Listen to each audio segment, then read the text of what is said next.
আকাশ শিকদার জয়। আমার বাসা হচ্ছে বরিশালে সদরেই।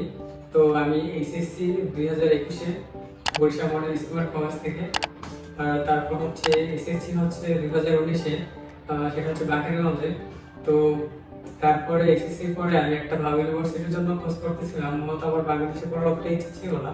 তো পরে আমি ফেসবুকে একটা পোস্ট দেখি কেরিয়ার গাইডের, পরে আমার ভাইও দেখে আমার সাথে, পরে ও সাজেস্ট করে ওর একটা ফ্রেন্ড নাকি গেছে এখান থেকে। তারপরে আমি অনেকগুলো পোস্ট দেখি, অনেকের রিভিউ দেখি, ভিডিও দেখি, পরে আসলে অনেক ভালো লাগে আমার। পরে আমি তাদের সাথে যোগাযোগ করি, তারা আমাকে বিভিন্ন ইউনিভার্সিটি সাজেস্ট করে। সেখান থেকে আমি নাইডা ইন্টারন্যাশনাল ইউনিভার্সিটি বেছে নিই, যেটা মূলত নাইডায় অবস্থিত। আমি ওখানে BTech computer science and engineering admission নিয়েছি, যেটা 50% স্কলারশিপে। তো আমার এডমিশনের সকল প্রসেস কমপ্লিট হয়ে গেছে। আর এই সকল প্রসেসের জন্য আমাকে হেল্প করেছে কেরিয়ার গাইডলাইন, এই জন্য তাদেরকে অসংখ্য ধন্যবাদ। আর আপনারা আমার জন্য একটু আশীর্বাদ করবেন।